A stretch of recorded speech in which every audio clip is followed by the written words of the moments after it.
Et un autre événement tout aussi important et qui fait également appel à la solidarité, c'est le Téléthon qui, malgré la pandémie, est maintenu. On en parle avec son coordinateur, Serge Lenaour. Yorana.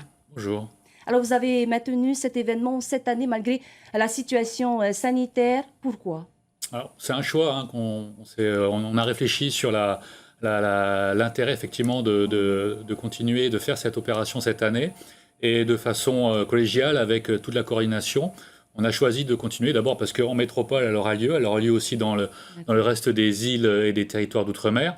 Et puis parce qu'on estime que malgré tout, les enfants, enfin les personnes malades restent malades, que la recherche doit continuer à avancer et que même si la pierre qu'on va apporter cette année sera un peu plus petite que les années précédentes, bah, il fallait quand même faire cette Vous manifestation. avez donc dû vous adapter. Qu'est-ce qui est maintenu cette année?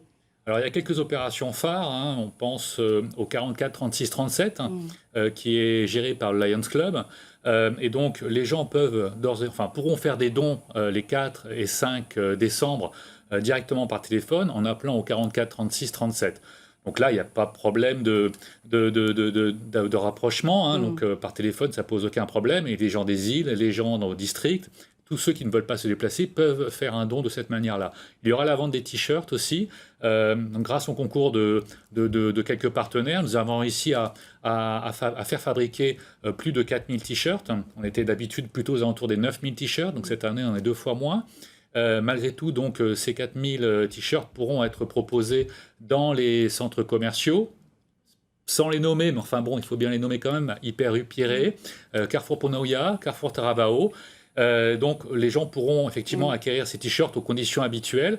L'intégralité des sommes récoltées par ces t-shirts vont au Téléthon, puisqu'ils sont, sponsorisés par des partenaires. Il y a aussi quelques manifestations, malgré tout, plus... Spontané.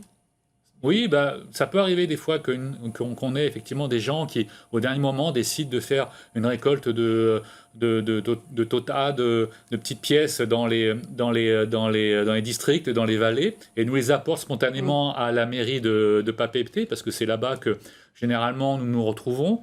Il y aura le lycée Saint-Joseph qui va faire une opération malgré tout, dans des conditions un peu dégradées par rapport à ce qui était prévu, mais ils continuent quand même eux aussi à prévoir des manifestations et ils vont nous aider pour la vente des t-shirts. Et donc, il y a quand même aussi à Moréa des manifestations aux Marquises. Voilà, donc il y a quand même quelques manifestations qui sont maintenues, toujours dans le respect des gestes barrières, toujours dans le respect des protocoles sanitaires, ça, il n'y a aucun problème. Et donc, on va faire ce qu'on peut avec les moyens qu'on peut mettre en place. Ça fait 30 ans que le Téléthon a été lancé. Où en est la recherche aujourd'hui grâce à ces dons?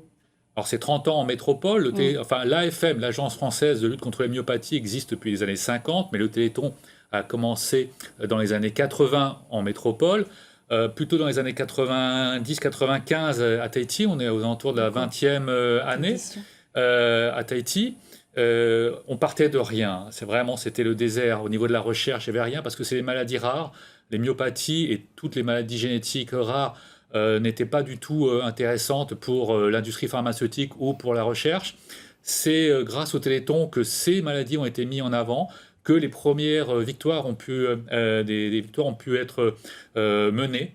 Et maintenant, on arrive depuis quelques années sur des solutions thérapeutiques réelles, la thérapie génie, des traitements qui guérissent réellement de maladies, de myopathie, mais aussi d'autres types de maladies rares et même plus. Il y a des passerelles qui existent, donc c'est vraiment une recherche fondamentale sur tout un tas de maladies. Serge, on arrive au terme de notre intervention. Quel serait le message que tu souhaiterais adresser à la population qui nous regarde ce soir?